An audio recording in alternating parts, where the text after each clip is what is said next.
Le dit projet est arrêté à la somme de 7 milliards 995 millions de francs CFA contre un budget de 7 milliards 634 millions de francs CFA au titre de la gestion 2024, soit un taux d'accroissement de 4,07% correspondant à 312 millions d'augmentation.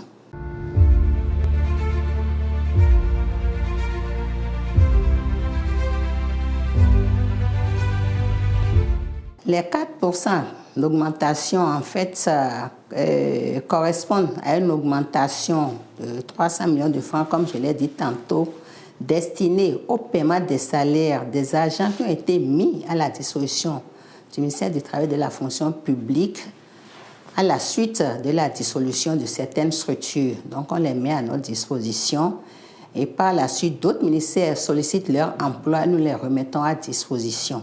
Donc, en attendant qu'ils soient redéployés vers d'autres départements ministériels, les ressources nécessaires pour le paiement de leurs salaires sont mises sur le budget de l'année 2025 de notre ministère.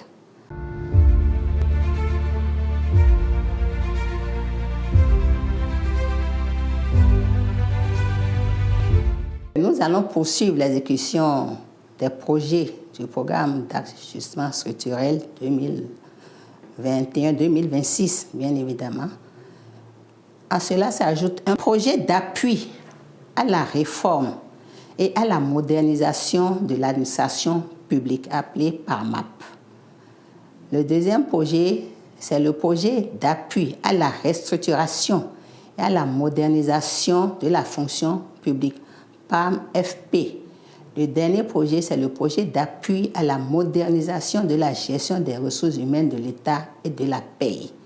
Donc voilà, pour mieux connecter la gestion de la carrière des agents et le paiement de la solde.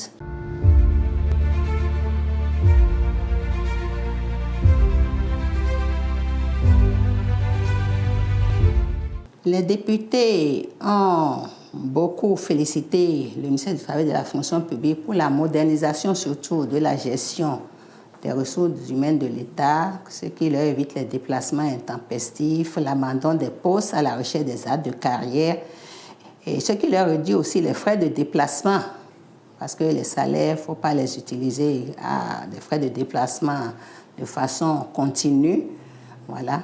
Ils ont également apprécié la réforme des retraites qui fait qu'aujourd'hui, au niveau du Fonds national de retraite du Bénin, vous êtes admis à la retraite, votre salaire est coupé et à la fin du mois qui suit, vous avez votre pension.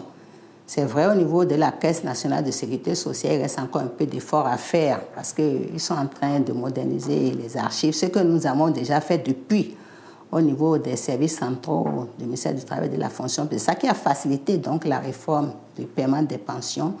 Là, ils ont commencé, ça se poursuit. Le délai de paiement des pensions a été également réduit à environ, en moyenne, 45 jours. Le travail se poursuit pour atteindre les performances du Fonds national de retraite du Bénin qui voudrait que lorsque vous n'avez plus votre salaire parce que vous êtes admis à la retraite, on vous paye en même temps votre pension.